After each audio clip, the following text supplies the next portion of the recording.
Conservation Coordinator for the Alachua County Environmental Protection Department. It's my job to help people to understand why it's important to conserve water and how to do so. And tonight I'm actually going to be talking about consumptive use of water, which consumptive use is any use that depletes the source from which it was withdrawn.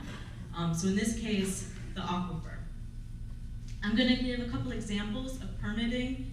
I'm going to really oversimplify the process just so everyone understands it. I don't want to put anyone to sleep if they've already had dinner. And I'm going to put everything into context by showing you some real water use data for Alachua County. Okay, water use is authorized through consumptive use permits, which are administered by the 5 water management districts. In Alachua County, we're within 2 districts. The Suwannee in red, and you're going to hear from someone from the Suwannee in a little bit, and the St. John's in green, and also we've got a speaker from St. John's. So how much water are we talking about? This graph here, on the vertical axis, is millions of gallons of water that's used per year. And this is showing it over time, so from 1977 to 2007. And this is mostly groundwater, because that's our main source of water here in Alachua County. So this top line, this blue line, is public supply. So this is the water that we use from our utilities. So it's the water from GRU, City of Newberry, Alachua. So it's residential use, and then also some commercial and industrial if they purchase that water from a utility. So that's the largest water use in Alachua County. Some other counties are different. If we looked at Gilchrist County, agriculture would be their #1 user. So ag is the 2nd largest user in Alachua County, and that's the green line. So ag and public supply both increasing over time. This red line is domestic self-supply. So that's the water that's supplied to people from their own private wells. So if you have a well and you don't pay a utility, you're included in this domestic self-supply. And these are the 3 uses I'm going to focus on in this presentation. Okay, I know it's hard to picture water, so what is a million gallons? It's a cube that's about 51 feet on each side. So I measured, that's from the back wall to this screen is about 51 feet. So picture a cube that's 51 feet on each side. And we commonly talk about it in million gallons per day. So this pie chart is USGS data from 2005. This is how much water was used in Alachua County. And this bright blue portion is public supply, which I already showed you is our largest user in the county. So 27 million gallons per day, so that's 27 of those cubes. We actually have more public supply that's permitted because the municipality wants to allow for growth. So we have 35 million gallons a day permitted, with GRU being the largest consumptive use permit at 30 million gallons a day, but they're not using that amount of water right now. And this is all driven by population. Because look at Micanopy. They've got about 900 customers, and they're using 0.09 million gallons a day. Whereas GRU, about 72,000 residential customers, and then they've also got commercial, industrial. So this is all driven by population. Okay, let's go through an example and pretend that I'm a utility company and I want to have a new well so that I can provide more water for new students here in Gainesville. So this is a map of the county. All these bright splotches are the municipalities. This, what used to be bright orange, is the Suwannee River Water Management District, and the bright blue is St. John's. So if my utility was here in eastern Gainesville, then I would work with the St. John's district to get a permit. And I would provide staff with a detailed application, and they would review it, and their staff is made up of hydrologists, environmental scientists, engineers, and professional staff would look over it. And the first thing they'd have to do is see if the use is reasonable and beneficial use. And I have to admit, I've looked into that definition and the criteria, and I still have a hard time understanding how some uses, such as irrigating lawns, is reasonable and beneficial use. But that's a discussion we can have maybe later. Staff has to look at the environmental and economic harm to make sure that I'm not going to cause problems by pumping this groundwater. Something they might do if I was existing utility and I had wetlands on my site, I probably would be monitoring those water levels. They would look over that data. They would also use a computerized groundwater model which simulates conditions in the aquifer to see what kind of drawdown I'm going to cause. And they're going to bring the aquifer down. And they would also have to look at surrounding water bodies that have minimum flows and levels set. So that's MFLs, which is another regulatory program, and I'm going to completely oversimplify it as a minimum flow and level being the minimum amount of water that a water body needs to be healthy. And it's way more detailed than that. But for this example, and they would have to look at the Santa Fe River and Lake Wahlberg in this example to make sure that I wouldn't be causing any damage.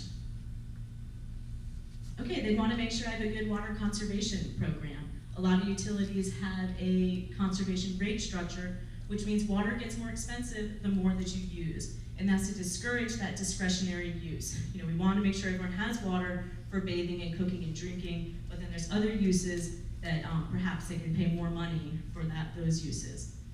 You can also have indoor and outdoor conservation programs, such as GRU gives rebates if you get a rainfall shutoff device for your irrigation system, or if you get your irrigation system maintained. So those are examples of conservation programs. Okay, the district needs to make sure that I don't interfere with any existing legal users. If someone else went through this process, they need to make sure that they still have that water that they're depending on. Typically, someone will apply for a 20-year permit because they don't want to go through the whole process again. But the district often doesn't give them the 20-year permit. So for this example, they could be concerned that with projected population growth, that my pumping would cause problems to an existing user or the Santa Fe River. So in that case, they might give me a 10-year permit, and then we would go through this process again with new data in the future. Okay, so now I'm going to switch gears a little bit and talk about agriculture. So this was the second largest user of water in Alachua County, with 23 million gallons a day was estimated in 2005. So this is estimated, whereas the utilities need to report the amount of water that they're withdrawing. Agriculture, for the most part, is estimated. Currently, we've got about 36 million gallons per day permitted. This might not be what's actually being withdrawn. It's very weather dependent. And most of that is in the Sewanee district with 32 million gallons a day. So that is the northwestern part of the county. It's where most of our ag is. So for this example, we've got Kathleen's watermelon farm. And she's proposing to install new wells, and she needs 0.02 million gallons a day for 40 acres of watermelon. And these are typical numbers that you would see. So here's our map of Alachua County again. Of course, she's going to be near Newberry, so she can go to the Watermelon Festival. So she's going to work with the Sewanee River Water Management District. And the process is going to be very similar to what I just explained for St. John's. They need to make sure it's reasonable beneficial use, no economic environmental harm. This situation would be a little bit different. They would calculate the water use based on how many acres is she going to do, what crop is she going to do. And they would work really closely with McKee, and they would provide her with conservation worksheets where she would provide what is she going to do to conserve water.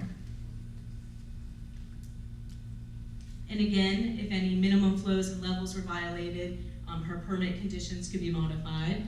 If she makes changes, decides to change to peanuts, she's got to let the district know, because then she's using a different amount of water. And she would not be required to meter unless she was using more than 1 million gallons a day, so one of those big 50-foot cubes. And I looked, and I didn't see any ag permits in Alachua County that exceeded 1. And as a little side note, in 2003, Georgia passed a House bill that created an extensive metering program to understand agricultural use in Georgia. And next Wednesday, a week from today, the Santa Fe Springs Working Group is meeting up in High Springs, and we're going to be talking about this. We're talking about this Georgia program and ag water use and water quality concerns with agriculture. So you're welcome to attend. There's some flyers on the county's on our website, but also on the table in the back. So come join us. Okay, so how do you get involved? Obviously you care, you're here tonight. Watching the state legislature and the governor's office is very important. We've had a lot of budget cuts to the water management districts this year. Obviously that affects them. There's monthly meetings of the water management district's governing boards, or pretty much monthly, and those are appointed positions, those boards. the websites of both districts have a lot of helpful information. On St. John's, you can sign up to be notified anytime a new permit application comes in. And you can actually pull permits. I pulled all of Alachua County's permits on that website. Good information on Sewanee. Also, you can view current applications. So you can stay on these websites and find out what's going on locally. Okay, I just want to briefly touch on domestic self-supply. 6 million gallons a day in 2005. This is the bright red portion of this. And that is estimated. It assumes 95 gallons per person per day, because we don't meter what's happening on those wells. And my main point with this is that nowhere in this pie chart is included irrigation water from people who are connected to a municipal system, such as GRU, Newberry, who also have an irrigation well. So that water they're pulling from their well is not included here. And that's a number I'd really love to get a handle on, to figure out how big of a piece of that pie is it. And for those of you that are really into data, I know I didn't label all of these, so I will add a slide that has all of those, and it will be on the website. Okay, the take-home message is that water use is driven by the users. You know, as residents use more water, utilities pump more, and water management districts permit more. So a utility isn't pumping water just because they can. They're pumping water because all of us are using it. So it's up to us to learn how to use less water. And one way I feel like that helps people is to know, how are we currently using water? So I'll end with this slide, and I know you can't read all of this. This is a pie chart showing how does the typical Florida resident use water. And I know you can see this bright blue piece of the pie here. This is our outdoor water use at almost 60%. So that means most of our drinking water that's been treated is then being used on our landscapes. So that's a great place to start saving water. Another one, this green, is toilets at 11%. So getting low flow toilets and such is another way to save a lot of water. So I encourage you to visit the tables. I know GRU and the county have information on how you can save water in all of these different sections of this pie. And I will be putting all of the PowerPoints from tonight onto the website, which is alachuacountywater.org. Give me a week. We're in the middle of a move right now. So if you check back there, you can then really look over everyone's slides with more detail. And I want to remind people, since some people came in late, saving questions till the end. Write them down on those forms. If you need them, a lead volunteer will bring it to you. We won't get to all of them tonight, so you can write your email address and I will get you a response, but write clearly. So thank you. And with that, I'm going to turn it over to Tom Bartol from St. John's River Water Management District, the Director of Water Supply Planning.